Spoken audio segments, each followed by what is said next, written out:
महाराज, आज प्रत्येकाच्या घरामध्ये वाद आहे.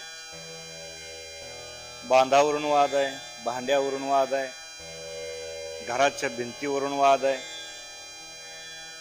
जातीवरून वाद आहे, धर्मावरून वाद आहे. एवढंच काय, प्रांतावरून वाद आहे, बोली भाषावरून वाद आहे. या जगात सगळा वाद आणि वादच आहे. त्या वादावर तोडगा मात्र काहीच नाही.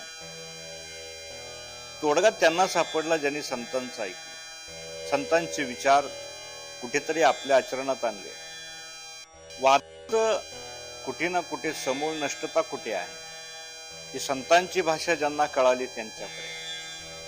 संत म्हणतात, ज्ञानोबराय स्पष्ट ज्ञानेश्वरीच्या माध्यमातून समजावतात की बाबा, जे जे भेटे भूत ते मानिजे भगवंत, हा भक्ती योग निश्चित जाण माझा प्रार्थ. अर्जुना, ज्ञानोबरायांनी खऱ्या अर्थानं भगवान श्रीकृष्णाच्या आणि अर्जुनाच्या संवादात जे स्वरूप दिलेलं आहे किंवा त्याचा विस्तार केलेला आहे, तो विस्तार इतक्या मार्मिक शब्दामध्ये केला.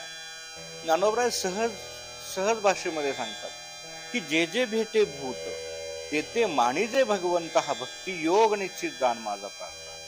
म्हणजे ज्ञानोबरायांना हे सांगायचं की तुमच्या पुढे येणारा प्रत्येक माणूस माझं स्वरूप आहे, म्हणजे भगवान परमात्म्याचं स्वरूप आहे. मग वाद कशाला होतील? त्याची भाषा कुठली असेल, त्याचा प्रांत कुठला असेल, जरी तो इतर प्रांताचा असला, इतर भाषेचा असला, तर ते देवाचं स्वरूप आहे हे ज्यावेळेला मला कळालं ना, वाद संपून जाते. आणि म्हणून संत समजणं एवढं सोपं नाही. बाबांनो, माणसं कित्येकाने आत्महत्या केल्या, कशा पाय? भावकीच्या वादापाय. कधीतरी मी त्या गोष्टीचा विचार केला पाहिजे की ती भावकी नसून देवाचं स्वरूप आहे.